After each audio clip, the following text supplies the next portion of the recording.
জুলাই আন্দোলনের নেতাদের বিরুদ্ধে সম্ভাব্য মামলার গুঞ্জন, সব মিলিয়ে নতুন করে শুরু হয়েছে রাজনৈতিক হিসেব নিকেশ।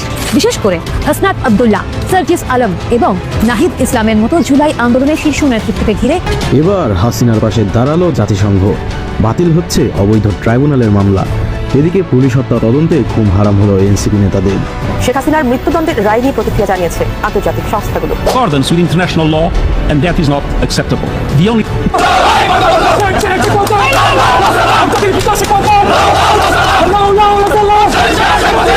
পাঁচটা সময় নেই, এখন দেশের পরিস্থিতি খুব খারাপ। আমরা 5-8 দিন ভুলে গেছি। মোটামুটি এখন উনি কোথায় চলে যাবেন ইউজ ভাই, কোথায় যাবেন জানে না, উনি কিছু খেয়ে নিছেন। হঠাৎ করেই বাংলাদেশে পুলিশ হত্যাকাণ্ডের বিচার নিয়ে আলোচনা শুরু হয়েছে। বিএনপি সরকার কি আসলেই পুলিশ হত্যার বিচার করবে, নাকি এটাই স্রেফ একটা পলিটিক্যাল স্ট্যান্ড বাই? আর পুলিশ হত্যার বিচারের কথা শুরু হতেই এনসিপির নেতারা কেন এত ভয় পাচ্ছে? 2024 সালের জুলাই মাসের গণহত্যা বা গণহত্যার সময় রাষ্ট্রপতি কোনো কার্যকর পদক্ষেপ নেননি। তিনি সাংবিধানিক শপথ ভঙ্গ করেছেন এবং ফ্যাসিস্ট যুগের প্রতীক হয়ে দাঁড়িয়েছেন। নাহিদের কথায় পার্লামেন্টের প্রথম অধিবেশনেই তাকে ইমপিচ করার উচিত। ভিডিওর কিছু অংশ প্রথমে দেখে নিশ্চয়ই বুঝতে পেরেছেন ভিডিওটি খুবই গুরুত্বপূর্ণ হতে যাচ্ছে। আসলে কি হতে যাচ্ছে সেটি দেখতে ভিডিওটির সাথেই থাকুন। বদলের পর থেকে দেশের রাজনীতিতে যে অস্থিরতা দানা বাঁধছিল, সাম্প্রতিক ঘটনা প্রবাহে তা যেন আরো বেশি স্পষ্ট হয়ে উঠেছে। একদিনে পুলিশের নিহত সদস্যদের হিসেব সামনে এনে বিচার প্রক্রিয়ার ইঙ্গিত। অন্যদিকে জুলাই আন্দোলনের নেতাদের বিরুদ্ধে সম্ভাব্য মামলার গুঞ্জন, সব মিলিয়ে নতুন করে শুরু হয়েছে রাজনৈতিক হিসেব নিকেশ। বিশেষ করে হাসনাত আব্দুল্লাহ, সার্জিস আলম এবং নাহিদ ইসলামের মতো জুলাই আন্দোলনের শীর্ষ নেতৃত্বকে ঘিরে জল্পনা ক্রমশই একটা তীব্র রূপ ধারণ করছে। ধারণা করা হচ্ছে পুলিশ হত্যাকাণ্ডের তদন্তে তাদের হুকুমের আসামি করা হতে পারে। এই প্রেক্ষাপটে তাদের রাজনৈতিক ভবিষ্যৎ কি হবে সেটা নিয়েও একটা প্রশ্ন উঠে চলেছে। তাদের কি সত্যি কারাগারের দিকে হাঁটতে হবে? 2024 সালে জুলাই আন্দোলনের মাধ্যমে যারা সারা বাংলাদেশ জুড়ে ঝড় তুলেছিলেন, নিঃসন্দেহে তাদের মধ্যে অন্যতম মুখ ছিলেন হাসনাত, সার্জিসরা। বৈষম্য বিরোধী ছাত্র আন্দোলন থেকে শুরু করে বিভিন্ন মঞ্চ গড়ে তারা দীর্ঘদিন রাজপথে একেবারে সক্রিয়ভাবে লড়াই করেছেন। কিন্তু সরকার বদলের পর তারেক রহমান স্পষ্ট বার্তা দিয়েছেন, এই সমস্ত নেতাদের তিনি কোনোভাবে মাথায় তুলে নাচবেন না। তাই তাদের ভবিষ্যৎ ঘিরে প্রশ্ন তো স্বাভাবিকভাবে উঠবেই। রাজনৈতিক মহলের ধারণা, এই বার্তা আজ করে নির্বাচনের দিন থেকে কারচুপি এবং ভোট পরবর্তী হিংসার অভিযোগ তুলে তারা সরব হতে শুরু করেন। আবার এরই মধ্যে দেশের নানা প্রান্তে আরও একবার আওয়ামী লীগের কার্যালয় খোলা এবং সাংগঠনিক তৎপরতা শুরু হওয়ার পরিস্থিতি আরও জটিল হয়ে উঠছে। এই আবহে জাতীয় নাগরিক পার্টির মুখ্য সমন্বয়ক নাসিরউদ্দিন পাটোয়ারির একটি সোশ্যাল মিডিয়া পোস্ট নতুন করে আলোড়ন তুলেছে। তিনি কুমিল্লা 4 আসনের সংসদ সদস্য হাসনাত আব্দুল্লাহকে ট্যাগ করে লেখেন এবং তার লেখা মারাত্মকভাবে একটা জল্পনা ছড়িয়েছে। হাসনাত আব্দুল্লাহ কোথায়? লিখতো দোকান খোলা শুরু করেছে, নির্বাচন তো হলো, এবার সংস্কার আর বিচার হবে। তার এই বক্তব্যে স্পষ্ট, নির্বাচনের পরেও কাঙ্ক্ষিত সংস্কার এবং বিচার প্রক্রিয়া কতদূর এগোলো সেটা নিয়ে গভীর অসন্তোষ রয়েছে। বিশেষ করে 2024 সালের 5ই আগস্ট ছাত্র জনতার অভ্যুত্থানের পর অন্তর্বর্তী সরকার যে সংস্কারের আশ্বাস দিয়েছিল, বাস্তবে তারা অগ্রগতি নিয়ে প্রশ্ন বাড়ছে। নোয়াখালীর কনভয়ে হামলা এবং ভাঙচুর গোটা এলাকাকে রণক্ষেত্রে পরিণত করে। দুই পক্ষের দফায় দফায় সংঘর্ষ, ধাওয়া পাল্টা ধাওয়া, আহতের সংখ্যা এবং পুলিশের নিষ্ক্রিয় ভূমিকা পরিস্থিতিকে আরও বিস্ফোরক করে তোলে। এখানেই শেষ নয়। হান্নান মাসউদের অভিযোগ, পুলিশের উপস্থিতিতেই হামলা চালানো হয়েছে, অথচ পুলিশ কোনো ব্যবস্থা নেয়নি।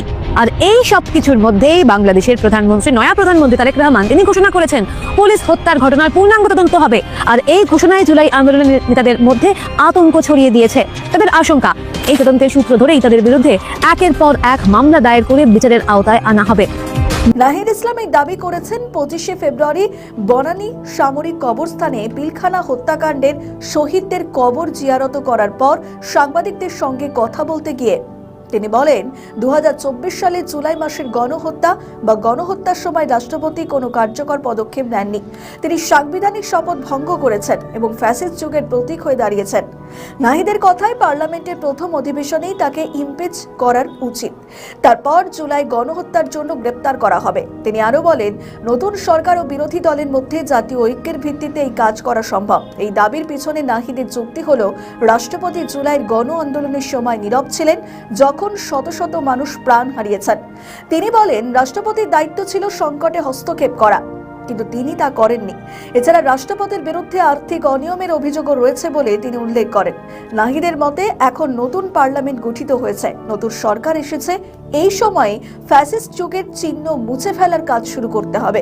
বরং নানা অপরাধে তিনি অভিযুক্ত। ফলে এখন সময় এসেছে তার অভিশংসন করে তাকে সরানো, দ্বিতীয়ত তার বিরুদ্ধে মামলা করে তাকে দ্রুত সময়ের মধ্যে গ্রেফতার করা। এটা আমরা মনে করি এই নতুন সরকারের অন্যতম দায়িত্ব।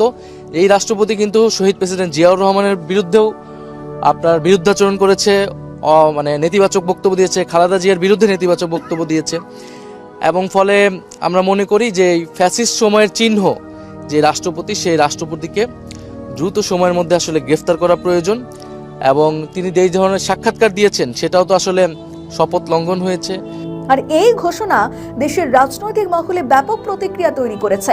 এনসিপি, যা 2024-এর ছাত্র জনতার আন্দোলন থেকে উঠে আসা দল, এখন সংসদে বিরোধী দলের নেতৃত্ব দিচ্ছে। নাহিদ ইসলাম নিজে সেই আন্দোলনের অন্যতম নেতা ছিলেন। তারা মনে করেন পুরনো শাসনের অবশিষ্টাংশ অপসারণ না করলে নতুন বাংলাদেশ করা সম্ভব নয়। অনেকেই দাবিকে সাহসী পদক্ষেপ বলে স্বাগত জানিয়েছেন। তারা বলছেন, রাষ্ট্রপতির পদ যদি অপব্যবহার হয় তাহলে ইমপিচমেন্টের বিধান সাংবিধানিকভাবেই রয়েছে, কিন্তু সমালোচকরা বলছেন একজন বর্তমান রাষ্ট্রপতিকে গ্রেপ্তারের হুমকি দেওয়া গণতন্ত্রের মূল্যবোধের পরিপন্থী। বাংলাদেশের ইতিহাসে কখনো কোনো রাষ্ট্রপতিকে ইমপিচ করা হয়নি, যদিও 2002 সালে একবার কাছাকাছি গিয়েছিল। তারা প্রশ্ন তুলছেন, এটা কি প্রতিহিংসার রাজনীতি? রাষ্ট্রপতি শাহাবুদ্দিন চুপ্পুর পদ সাংবিধানিকভাবে নিরপেক্ষ, তিনি কোনো দলের প্রতিনিধি নন। এমন দাবি সাংবিধানিক স্থিতিশীলতাকে ঝুঁকিতে ফেলতে পারে। কেউ কেউ বলছেন এটা রাজনৈতিক প্রতিহিংসা ছড়ানোর চেষ্টা, যা দেশের অগ্রগতিকে বাধাগ্রস্ত করবে। রাষ্ট্রপতির পক্ষ থেকে এখনো কোনো আনুষ্ঠানিক প্রতিক্রিয়া আসেনি, তবে রাজনৈতিক বিশ্লেষকরা মনে করছেন এই ঘটনা পার্লামেন্টের প্রথম অধিবেশনে বড় বিতর্কের জন্ম দিতে পারে। এনসিপি চায় সরকার ও বিরোধী দল মিলেই পদক্ষেপ নিক, কিন্তু অন্যান্য দলগুলোর অবস্থান এখনো স্পষ্ট নয়।